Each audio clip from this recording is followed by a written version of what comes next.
Good evening. We're glad to have you here tonight. Welcome to Monte Vista. If you are not home folk, we're glad to have you here. Glad that you're here to experience the King's Brass. Thank you for coming. I do have a couple of announcements before we begin. First of all, we'd like to welcome you. If you are a visitor or a guest tonight, if you see a card in front of you, you want to fill that out, just hand it in when we do our offering later. For our love offering, or you can go online, find our app, and register your visit here. We would love to hear from you. We will not bug you, I promise. But if you're visiting us online, we're glad to have you also, and you can do the same thing. You can register your visit through our online portal, online, montevistameriville.com, but we're glad to have you here. Tonight, our Trade Wind store, that's our fair trade store, opened up the 1st of August after a renovation, and so they are open following tonight's concert. If you go out this door and go down the steps, as soon as you get to the next level, turn left and they're right on your right. So we would love for you to come visit and look at the Trade Winds Fair Trade Shop. If you need restrooms, you can also go out either of these doors, this side or this side. There's some right directly behind, and also if you go down the hall, there are 2 more down the hall if you need that. We will receive a love offering tonight, just to give you a heads up on that. I'd also like to thank our media guys for being here tonight, Tom, Bobby, and Rick. Rick's been here all day helping them, so we want to thank Rick for helping us put all this together. So tonight, I present to you the King's Brass.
Many years ago, a wise musical king wrote these words: "He has given me a new song to sing of praise to our God.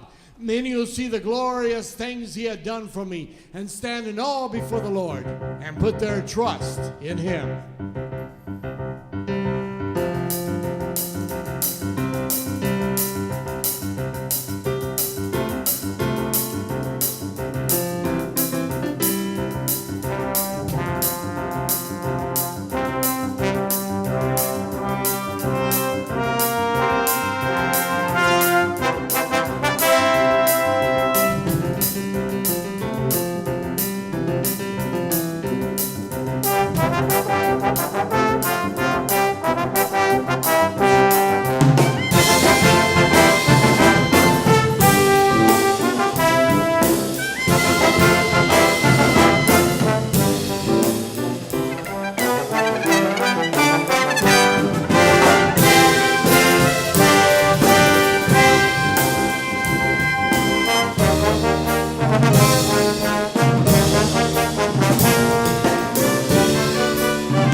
It's great to be back here with you this evening. My name is Tim Zimmerman. I come from Fort Myers, Florida. And down there they call me a pup, and I'm part of the church youth group. Well, over the 47-year history of the King's Brass, we've taken hymn tunes and done them in a little different way. Like this next one that says, I know whom I have believed.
going to do a piece here that's typically American. This is from the Revolutionary War days when the British general, General Cornwallis, surrendered to George Washington at Yorktown. While the British were playing their marches, the Americans, they were playing Yankee Doodle.